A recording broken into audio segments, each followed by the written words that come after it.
One of the things that I believe is so important to you becoming a better investor in the future is all of the technology, all of the great ideas that have been developed certainly over my almost 60 years of exposure to the investment process.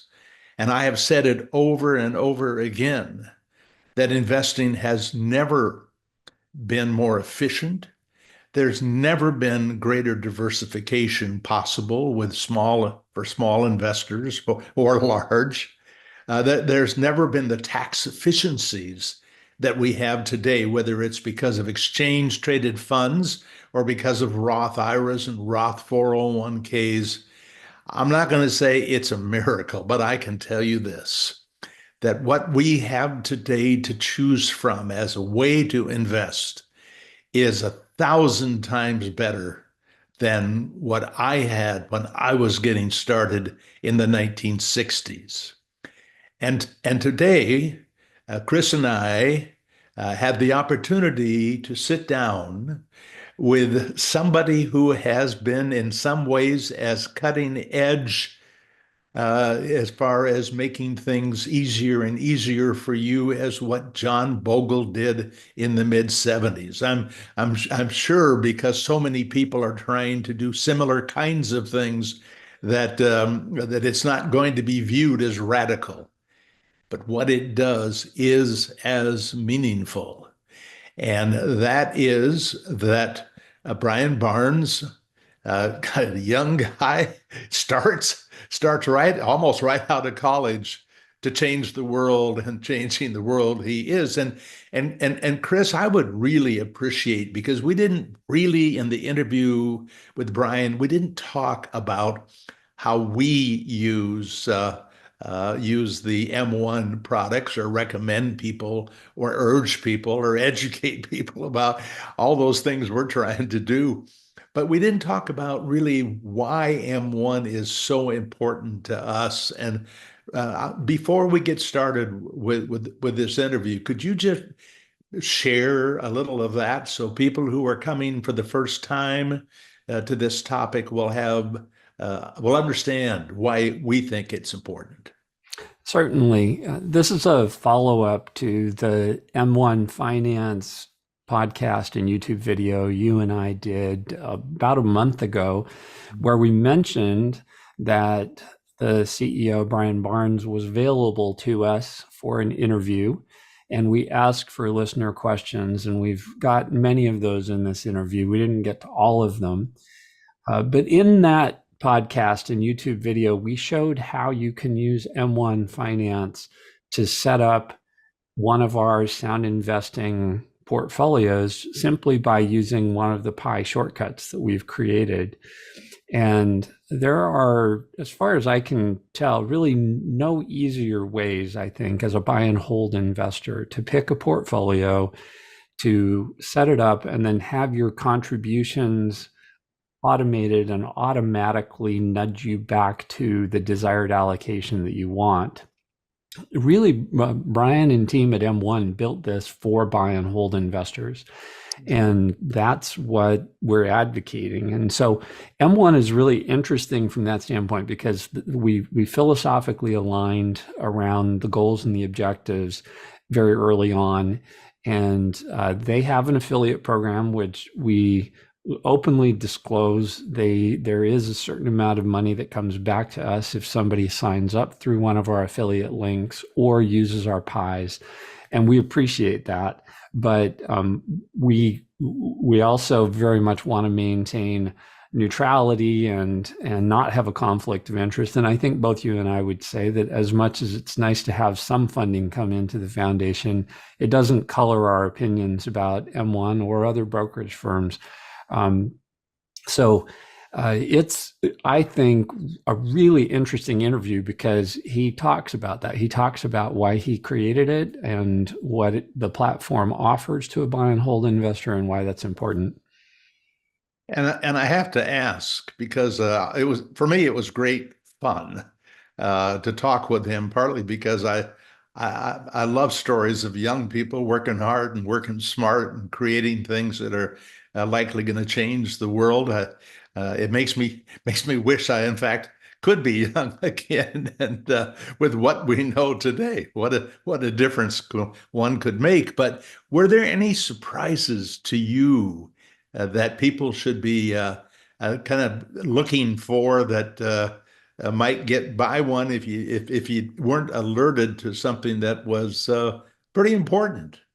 Well, I was pleasantly surprised to see that as the company has grown, Brian hasn't become distracted by trying to appeal to speculators or day traders or other things.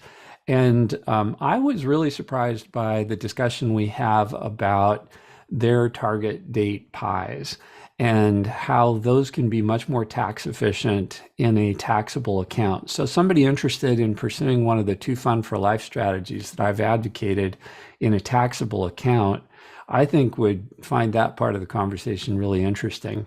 Yeah, it was a good interview. Not surprisingly, he's very well practiced as a CEO. He knows how to do this stuff in his sleep, probably, but it was fun. Well, we had fun. Now we hope that you have some fun and you learn more about this product. And because it is new, you might want to start small just to get a feel for it. And as Chris had just mentioned, this is not for traders. I find the people who are not as happy with M1 are people who are trying to get in and out, if not the same day, a day apart, and it's just not built to support that. It's built to support long-term investors. So I hope one, that you will enjoy it, two, you will learn something, and three, it will generate more questions because Brian has offered to come back if we have something that we need to talk with him about, and talk with him we will. Thanks as always for being here with us. Well, this is going to be great fun. I will tell you that I'm I'm actually a little bit speechless because when I figured that this young fellow, Brian Barnes, our guest today, he graduates from Stanford in 2012, and by 2015 he's already set the world on fire. Well, maybe it didn't feel like that, Brian, but Felt but like there were fires going on at all times. I'll bet you had a Yeah. few. But he creates M1, and I'll tell you, I don't know if it started on a kitchen table or not, but we would really love to hear that story about how did this thing happen, because it is something really very different than what other people are doing. Yeah, absolutely. So, starts when I was relatively young. I was just introduced to investing at quite a young age. That my dad, managed his own stock portfolio, and me probably just trying to spend time with that and glean from him, and be the proactive son, would sit in his office and learn from him on some of the things that he was doing.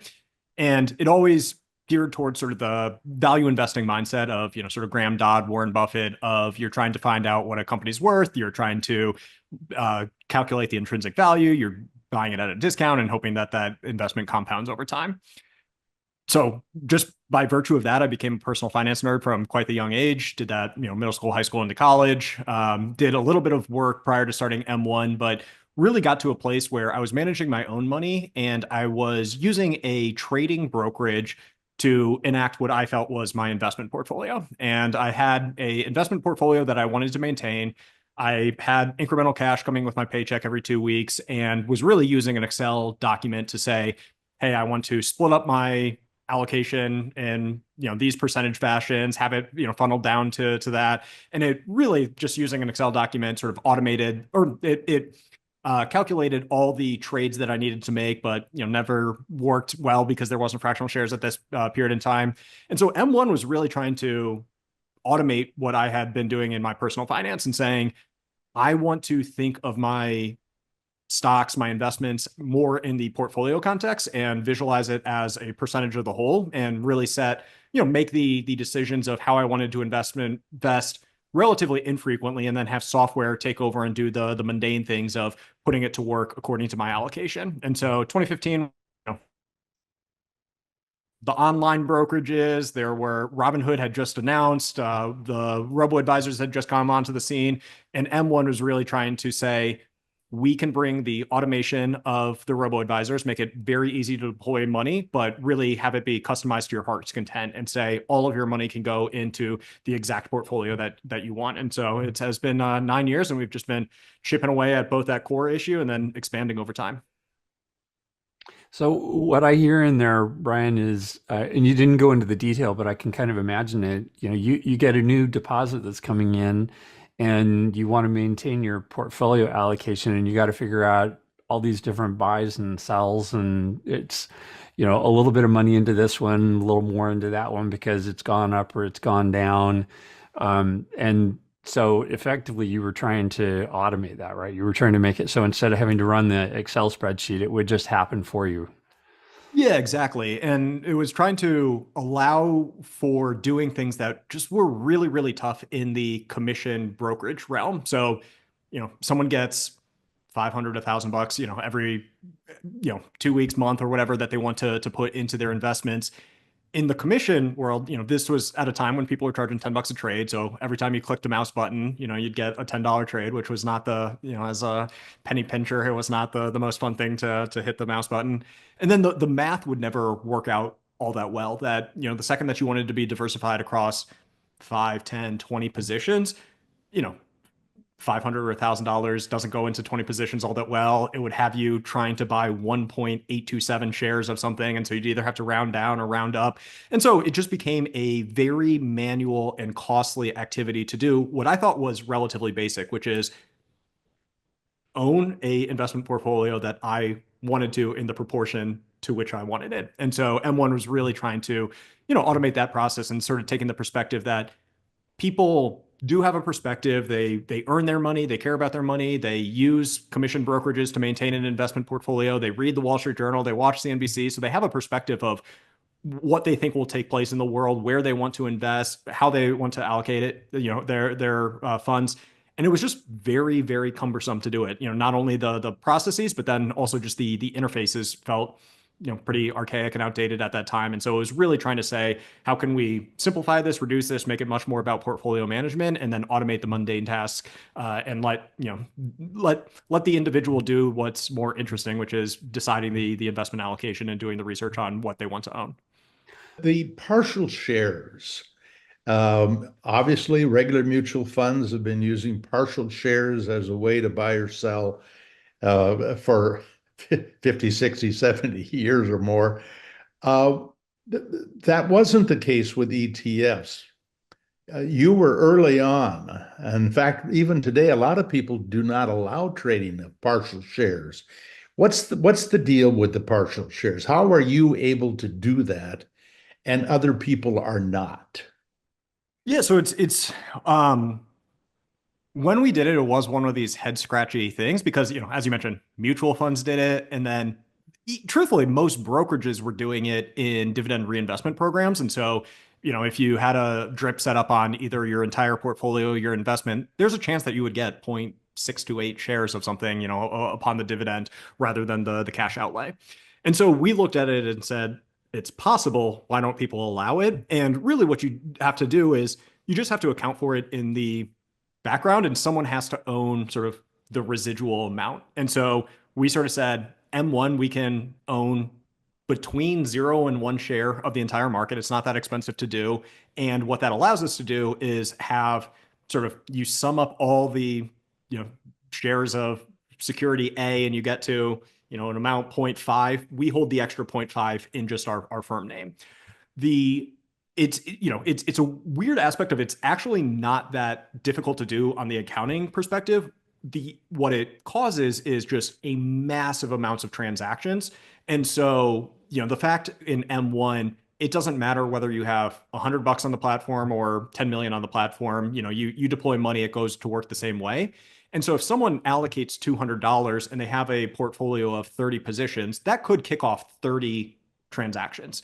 And in the, Ameritrade, E-Trade, Fidelity, Schwab world, they just weren't built for that amount of transactions on that small dollar figure. And it got to a point where M1 at one period in time when E-Trade was still public, we had, I think, like 100,000 users, and we were doing more trades than they were doing on a day-to-day basis. And so really what we just had to do is build a very robust system to be able to process that amount of information and still be, fast to the end consumer. On the back end, it's actually a relatively straightforward accounting mechanism. Maybe to the short answer of why others don't do it, it's because their technology is archaic and old. And so, it really was by virtue of starting in 2015, being able to use the latest and greatest in technology and, use the technology that these big tech players were using for just scaled consumer applications that were doing, you know, hundreds of millions of people, billions of people, number of transactions each day. That's really what allowed for the infrastructure for us to support the amount of transactions that people were doing on the fractional share basis. Well, So when I hear you describe the way you came about the problem that led to creating the company, it sounds to me like you were a bit of a buy and hold investor. You had a portfolio, an allocation that you were thinking of that you wanted to maintain with additional contributions. Is that who M1 is best suited for? And if not, who is M1 Finance best suited for? And I guess a related question, Paul brought this up, is do you have any advisors using M1 to manage people's money, or is it still all retail investors? Yeah. So we definitely gear towards buy and hold. And we differentiate pretty significantly between trading and investing. And we sort of say, both start with the same action of you are buying security A, but really your hold time determines why you're doing it. And if you're buying at 10 a.m. to sell at 2 p.m., you're just playing the noise in the market. You're trying, what a stock does in any given day, it bounces up and down. Why did this go up 2%? Why did it go down 2%? Like, truthfully, nobody knows. And it's, we're just matching supply and demand at that period in time.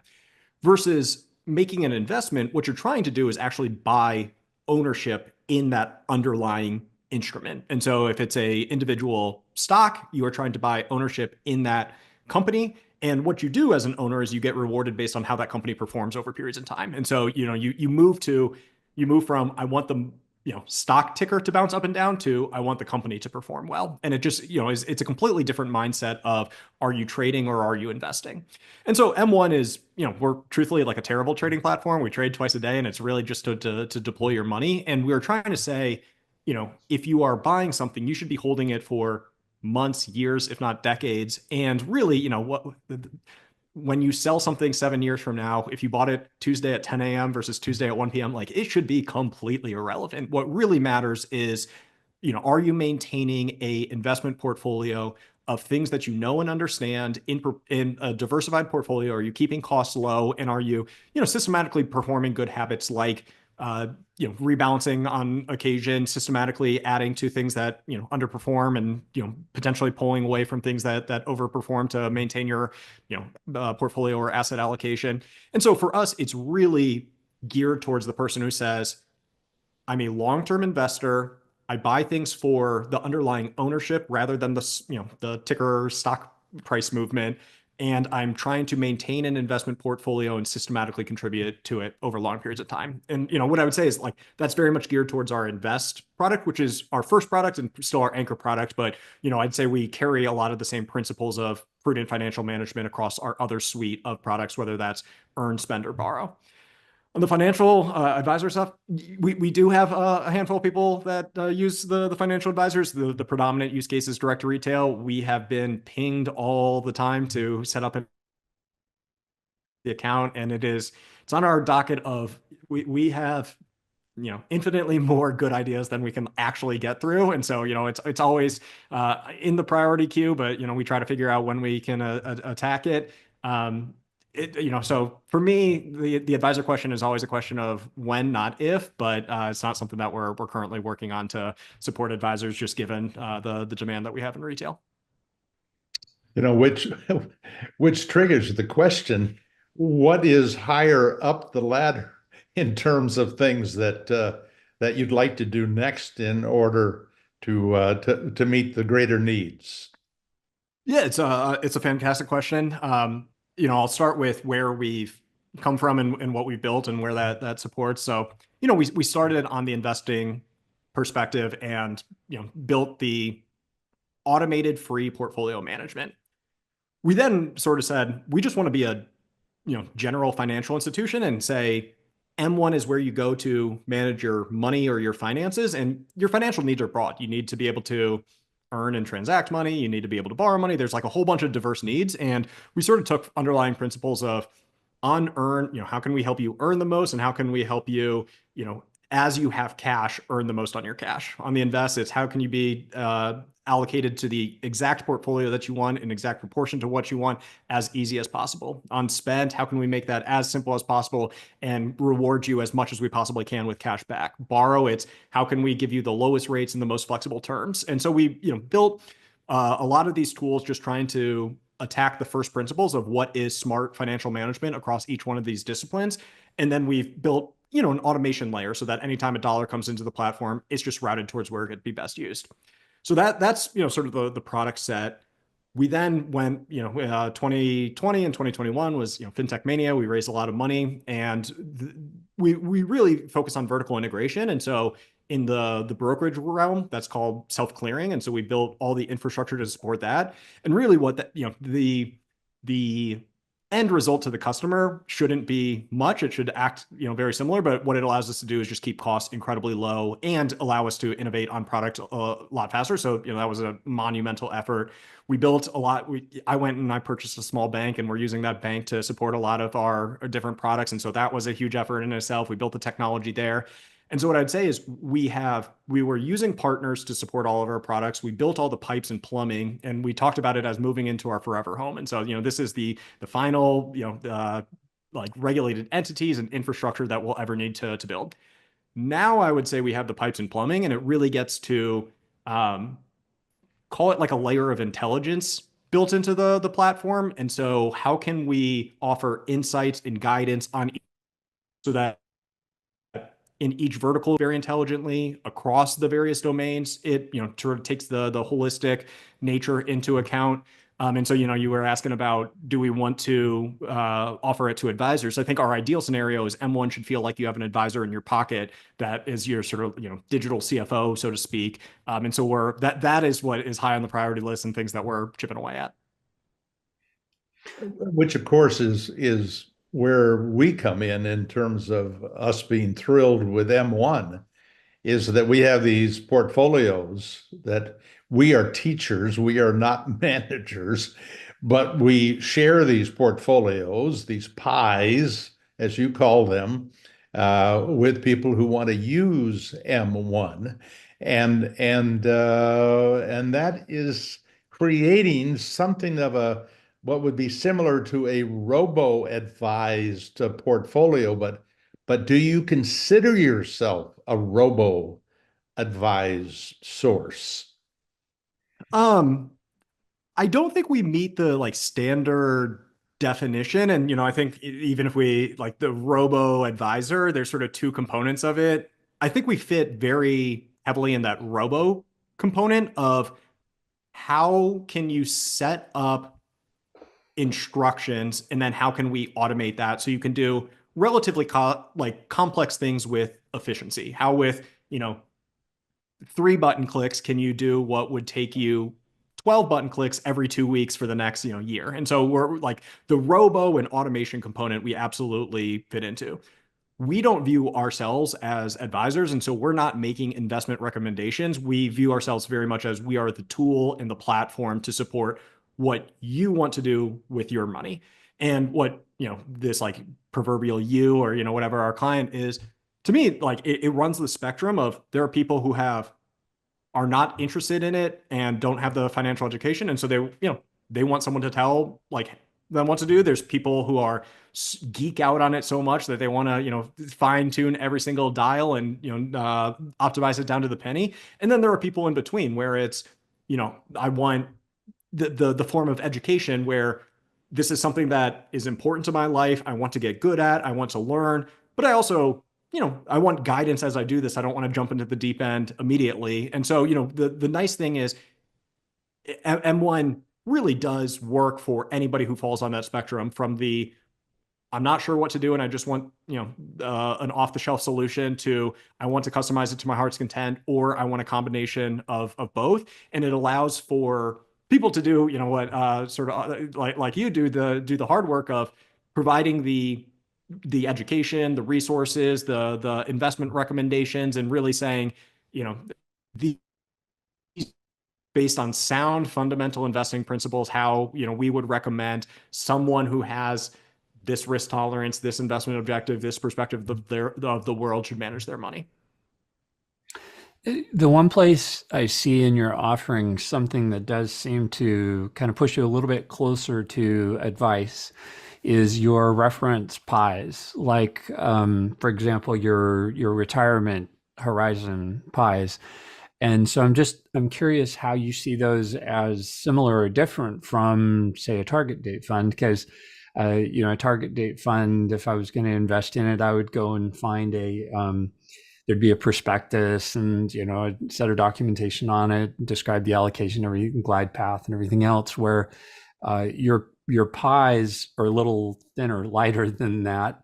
And I'm just wondering how you see those in comparison to one another, and why you don't see them as advice, even though they are kind of recommending a portfolio.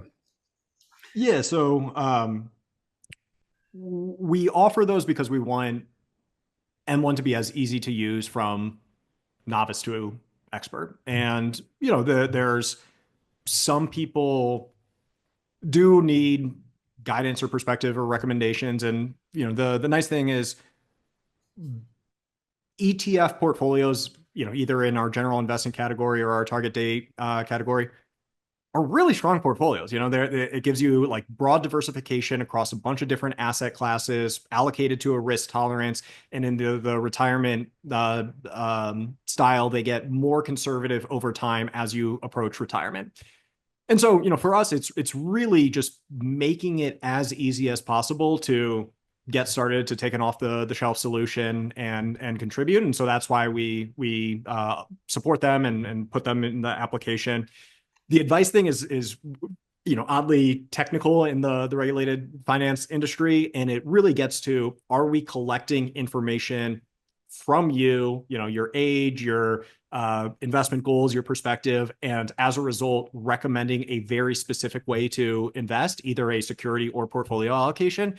And we're not doing any of that. We sort of say, this is just a library of things to choose from. We are not based on your specific like needs or circumstances, suggesting that as a result you should invest in this. And so it just gets into, for us, we're like our template pies that we offer fall more in the camp of education of, hey, if you self-select into this is what it's trying to achieve.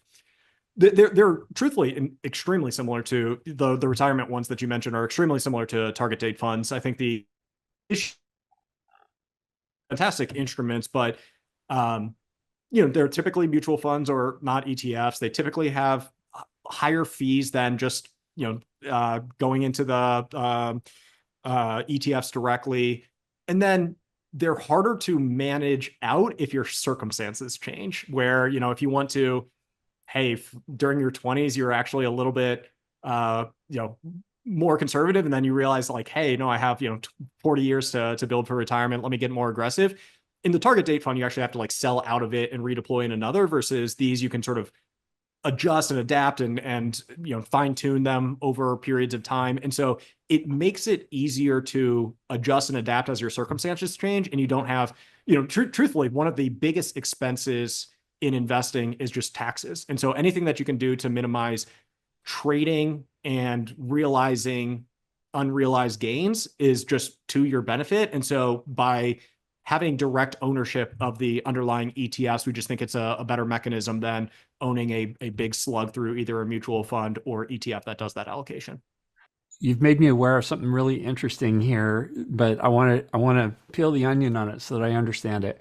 So if I'm an investor and I invest in one of your future target retirement funds, question number one is, if I stay invested in that pie, it's not a fund, it's a pie. If I stay invested in that pie, will the allocation adjust over time without me doing anything?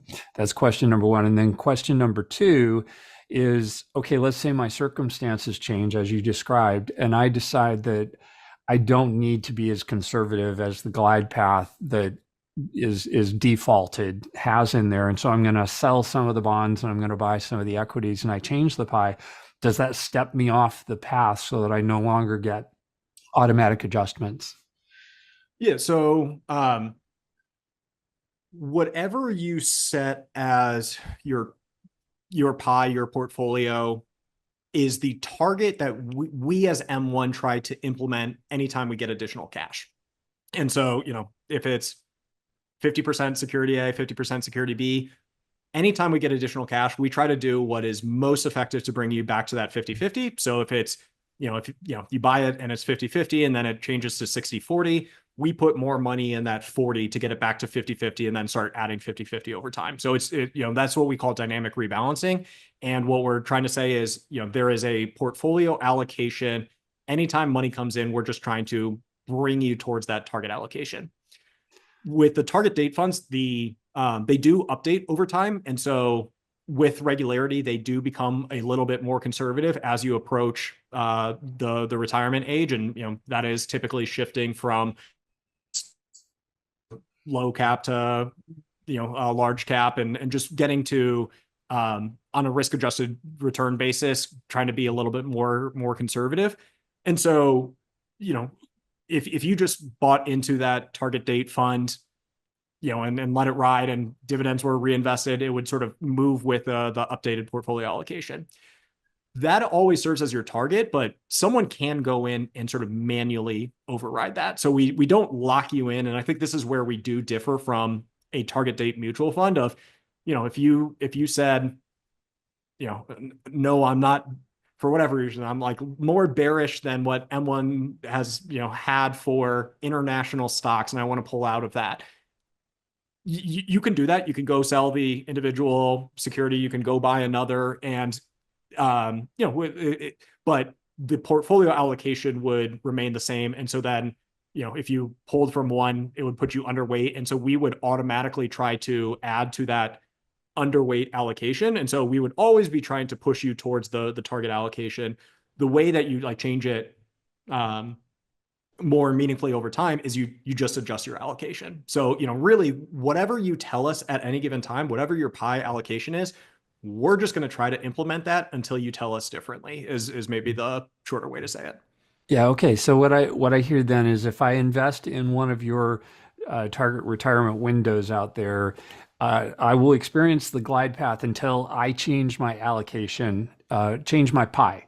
And if I change my pie, I am no longer on the glide path, and you would no longer make any changes for me, unless what I did was I changed from, say, the 2050 pie to the 2060 pie, in which case then I would still be in the family of glide path managed pies.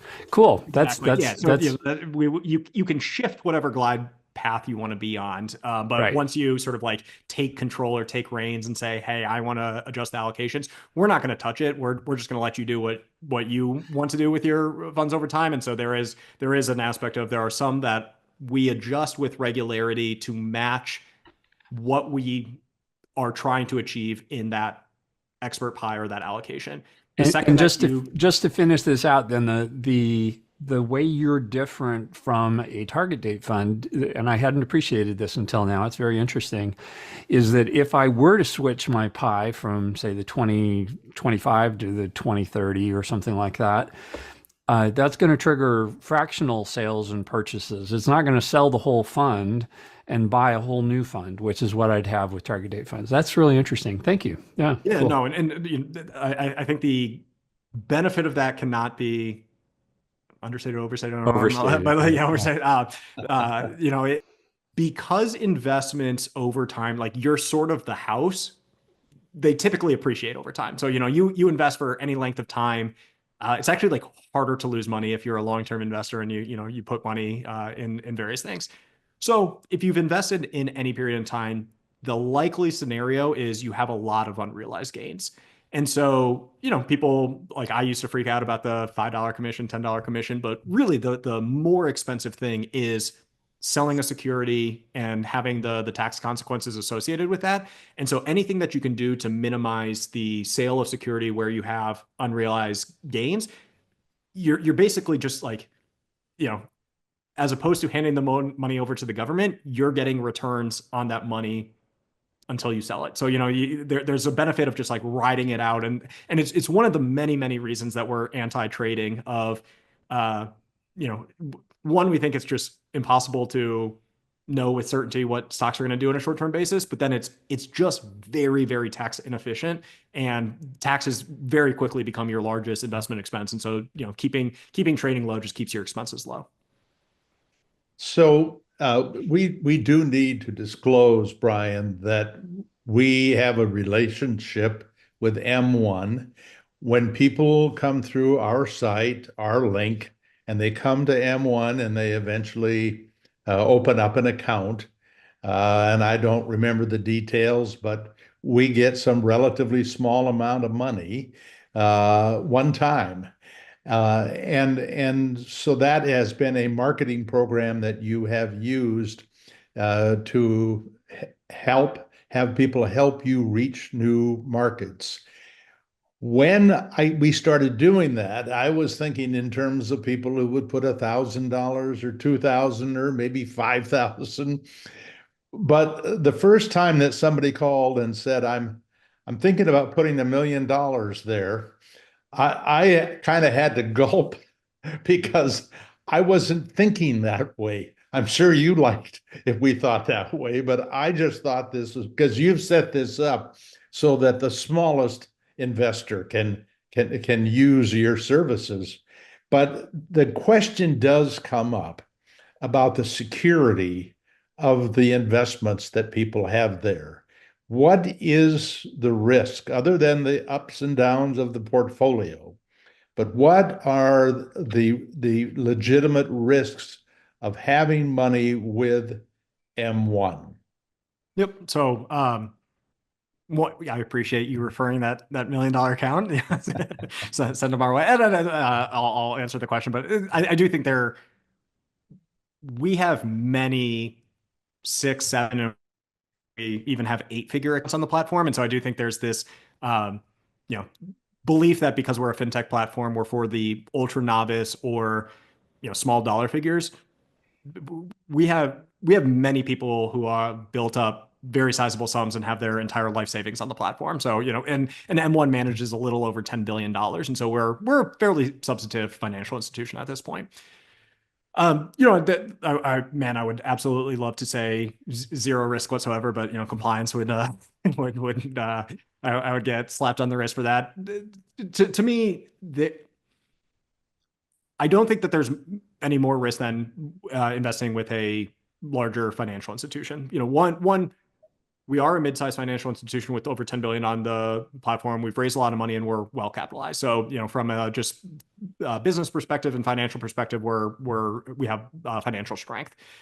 From a regulated entity perspective, we are regulated just like every other regulated financial institution in the country. And so, and truthfully, in the broker dealer realm, there's about 5,000 what are called introducing broker dealers, and then there are about 200 clearing broker dealers. And clearing broker dealers have significantly more stringent regulations because they're actually holding funds. M1 falls into that set of 200. So we are regulated to the highest extent possible in the broker dealer realm. And the banking products we are working with, M1's not a bank, but we use a bunch of bank partners, one of which I own. And so these are regulated financial institution, regulated banks, and man, do they regulate and audit us on everything. And then you have additional insurance on top of that. So on the broker dealer realm, SIPC is what covers it, and that's should the broker dealer have financial issues or do anything that's fraudulent, all funds are default insured up to $500,000, and 250,000 of that can be cash. In the FDIC banking realm, it's 250,000 in cash, but we partner with a group of 20 banks out there. So we actually provide $5 million of FDIC insurance. And then you just get to security best practices of, and it's the same thing that I was talking about with the number of trades that we do. By starting in 2015, we were able to deploy sort of the best practices in digital technology, digital security, cybersecurity, where truthfully, like the thing that terrifies me about the big banks is they have 300,000 employees, and it's like that's a city, and no city doesn't have bad actors and criminals and people doing all this stuff. And so to me, it's this is where funds are saying I have 100% of my money on there. We have like my entire family has most of their money on there. I want to institutions in America. I think it's a combination of the regulated nature of it, the insurance that we provide, the cybersecurity, the way that we approach things, and our financial strength. And so it's not one single thing that guarantees everything, but hopefully that provides a picture of we are forced to take being the custodian of customer assets very seriously, and then we just think it's an ethical obligation to to care about your money like almost as much as you do. Great. You mentioned earlier, Brian, that you have these fixed trading windows through the day, and I think anybody who's on the platform is familiar with those. But one of the questions that comes up to me sometimes from our listeners is, does that disadvantage me as an investor? And so what's your view of that? Does it disadvantage an investor? And what does M1 do behind the scenes to make it so that isn't a disadvantage, the fixed trading windows? Yep. So the fixed trading windows are somewhat a artifact of circumstances that when we started to build the fractional shares, we just had to compile all the shares at one time to go to the market because nobody supported real-time fractional share trading. And so this was, a little bit of how we built it from the beginning. And then a lot of it aligns with our perspective and philosophy of, man, we want to make it easy to enter and exit and not put handcuffs, but it again gets to the like this investing versus trading mindset of, um, 5 years from now, like no one remembers the trade that they did at 10 a.m. versus 11 a.m. So for us, it's really about getting into the investment, the portfolio allocation, and we are taking a little bit more of a perspective of want to enter at market price rather than have any extra knowledge or extra emphasis of, is that correct plus or minus a penny or two throughout the day. We just think that that's a hard thing to do. So, I'm saying all this to really not, we absolutely do the things to get market price as time of execution, which I'll talk a little bit about, but we try to de-emphasize the importance of, hey, I bought at 9 a.m. and then at 10:30, it was 0.5% higher or lower. And like trying to say like, yes, it would have been better, but we don't have crystal balls that know everything. And, the price at 8:30 is, sometimes you're going to win, sometimes you're going to lose, and it nets out to be an average if you are investing over long periods of time. In the background, we get market prices and our orders do not move the market or change the price. And in the broker dealer realm, we have the duty of best execution, which means that there is a open market. There's a very transparent market that has a bid and ask spread associated with it. And we have an obligation to get that or better. And so, that's the only place that we can execute. And so we either do that by buying or selling on the open exchanges of NYSE, NASDAQ, or BATS, or selling it to these, wholesalers of Citadel, Jane Street, Virtu, and saying that we have to get, what is the best price quoted on the market or better. And truthfully, we very often get better. And so we're doing things to manage that. And then we are concerning ourselves with making sure that the orders aren't large enough that they sort of like eat through the supply and demand of the shares at any given time. And so we're doing things to manage that in the background so that we aren't actually moving the price of the market as we trade. And then, I'd say the final thing, this is where we actually get a lot of critiques, but we're doing, we have requirements that certain securities have to have enough liquidity for us to support them so that we don't move the market. And so very small, penny stocks, very small ETFs that don't have a lot of trading volume, we just say we can't support that in an automated fashion because if we go to market, there's a chance that we eat through the demand and we can't, sort of stall the automation associated with things. So again, it's a combination of a lot of things. We try to de-emphasize the importance of point in time trading. At point in time trading, we are ensuring that you get market price or better, and then we are doing some things to ensure that we do not eat through the liquidity of any given security, and are doing sophisticated things in the background to ensure that that happens. And so, people, if you trade on M1, you get market price or better at time of execution.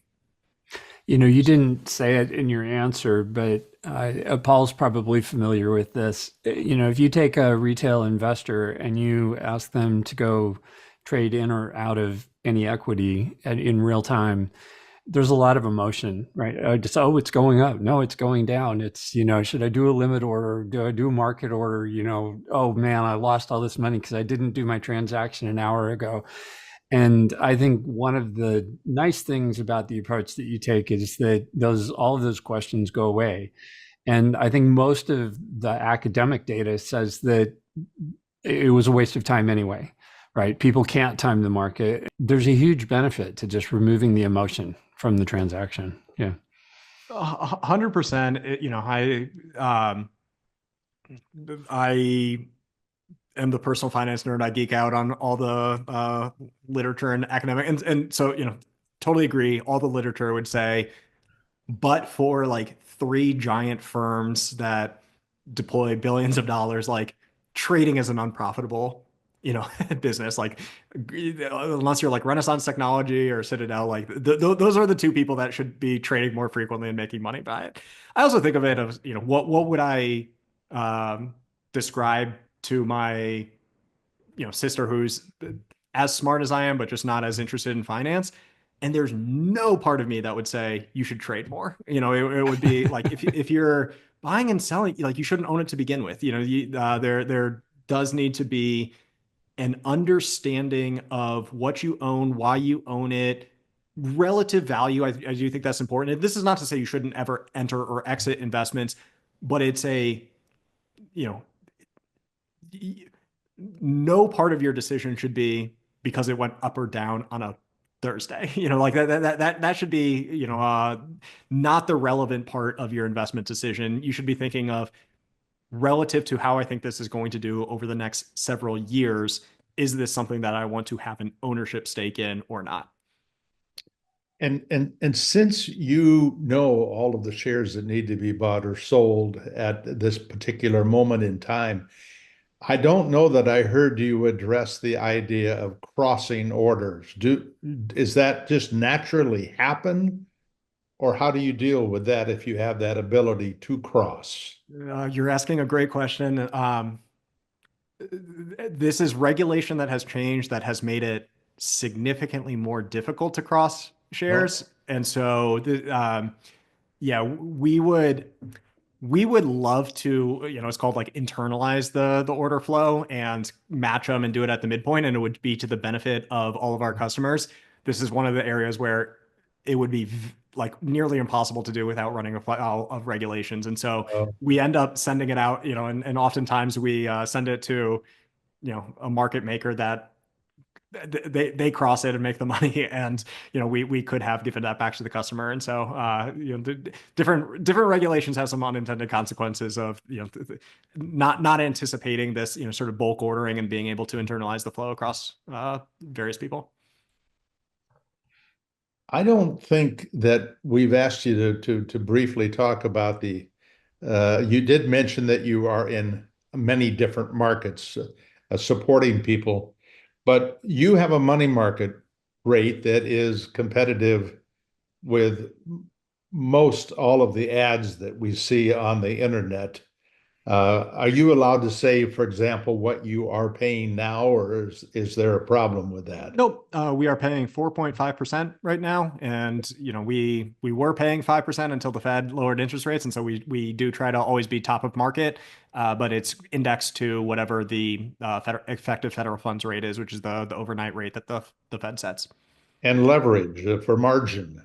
I've seen your rates. They're very competitive when I've seen them. I'm not using leverage or margin, but I'm always impressed that they look to be very competitive. Is that my imagination, or are you in fact amongst the lowest cost? We are absolutely amongst the lowest cost. And so the current base rate is 6.25%. And so we really do try to price that at federal funds plus 2%. And so, for a couple of years in our iteration, it was 2%, it was 2.25%. So, that was the more exciting days of leveraging the portfolio or getting access to liquidity. But we do price it. We are, I think versus the big player, this is where get frustrated of some of the big players like a Schwab, a Fidelity, a Ameritrade before they got wrapped into Schwab or E-Trade. They're charging 12, 13, 14%. And so it's absolutely wild what they're charging for what amounts to fully collateralized lending. We try to be lowest in the market, and I would say it's really us, Interactive Brokers, and Robinhood at sort of lowest in industry rate. You described low liquidity being one of the things that would prevent you from picking up an ETF or offering having it be part of your offering. One of the listener questions we've gotten is, how do you decide which ETFs that you offer? And specifically, they were wondering about the iShares LifePath 2040 ETF as an example. But just in general, can you speak to that? Like how you decide what's in, what's out, what you offer and what you don't?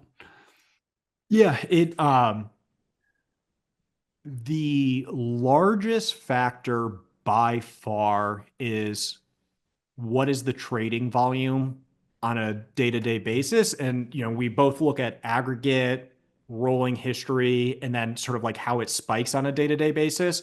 And so that is, you know, we have a very complicated, process that goes into a bunch of different scoring, and have, different committees have to meet on this to whether we support it. Because there is an aspect of, once we support it, the second one we pull it, or, go to, hey, we only sell this, as opposed to being able to support it in full sum. So not familiar with that ETF that you mentioned. My guess is they're slowly building the assets. There's not enough trading volume, or the trading volume is very spiky where, hey, if it's a Monday, it's fine, but if it's a Thursday, it's not. And so we are really doing that to not, and it's to this earlier point of run afoul of the regulations of, we don't want to move the market when we place trades. And so we need to be able to have confidence that, given M1's volume, we can support that volume in our trading windows. You have recently added a platform fee for folks. You want to explain how that works in terms of how many different accounts you could have that would be covered by that one platform fee? Yep. So, we had prior to the platform fee, we had two different versions of M1. So we had a basic version and then a paid version that we called Plus. Plus was $100 a year, 95 a year, or $10 a month. And you really got the basic version is a free platform, but we sort of, made money on cash balances. If we didn't pay you on cash, we gave you less in credit card rewards back. We charged higher rates on margin. But then if you paid, you got better rates across the board, better access, more tools. And it just got into a little bit of a complicated fashion of, trying to sell a platform that's worse than what we could offer, and then, trying to sell a platform that's better than what we could offer. And so we just reduced that and said, all we're going to market with is our best offering. So, that's every single cash account or high yield savings account went up to the 5% or 4.5%. We knocked down all the margin balances to the lowest that they could possibly be. And then we instituted if you have $10,000 on the platform, or we offer personal loans. If you have an active personal loan, 100% free. So you get the best rates, you get everything, so if you're using it with more than $10,000, it's free. If you have under $10,000, it's $3 a month or 36 a year. And so the things that add up to the 10,000 is any money in your earn account, which can be a high yield cash account or a high yield savings account, any account in our invest vertical, which can be a taxable brokerage account, it could be a Roth IRA, it could be a traditional IRA, or you have an active personal loan. So our hope is we make it as easy as possible to get it for free, and relatively small amount of money of $3 a month. And that's really just to be able to support the product and platform, $36 a year for accounts sub $10,000. And what about for people who have multiple family members, a husband and a wife who have their IRAs? Are they combined into that 10,000, or are those going to be separate accounts because they have different social security numbers? Probably more of a limitation of our system. We do it by sort of logins, but then with support, people reach out if there is a family. I like yesterday, I just granted free access to someone who is the kid of someone with a large account value. So like we'll be super accommodating to situations like that. We're just trying to, truthfully, on these smaller accounts than $10,000, we're just trying to break even. We're just trying to cover the bills. And so, it's not to dissuade usage or anything. It's really to just align incentives of people that use M1 as their financial institution. And, for sums of money, we'll make enough on that. We can support it. And if there are people who fall into unique circumstances for various reasons, we are accommodating, but we do those on a case-by-case basis versus being able to link it up in the background. Since Paul mentioned multiple accounts, we had a listener question on that. Is there any functionality in M1 that helps me keep my portfolio allocation balanced properly across multiple accounts? My wife and I have, for example, traditional IRAs, Roth IRAs, inherited IRAs, and brokerage account, and it's hard to implement a comprehensive strategy. I think of that as an asset allocation that considers all of them. Is that something you've looked at, or? Yeah. So the answer, yes, we've looked at it. Unfortunately, the answer is no, we haven't implemented it. And it's absolutely something that is higher in our priority queue. Like as we add, to the earlier point, insights and analytics and guidance, being able to take a more comprehensive view that, M1 has, we had to build up all the products, and as you build them, you don't think about all the ways that they are seamlessly tied together. And I would say now, given that we built all the pipes and plumbing, like that is our next focus is how do we give a holistic view of someone's finances, whether it's in a specific domain like invest, or if it's across domains of earn and borrow or invest and spend and, whatever it may be. So, the unfortunate answer is no, we don't have it, but I would say we don't have it yet. Something that we're Not yet. So I know we got to go in about a second here, but I have to ask. I think about the Bogle story and what he faced in his early creation, and it was called Bogle's Folly, and people thought it was going to fail. And how much of that did you run into when you came up with the idea of building M1? Was everybody, yeah, you go do it, this is great, I don't see any problems, or did they see nothing but problems? Both. The quote that I always use is entrepreneurship, the highs are high, the lows are low, and they're 10 minutes apart.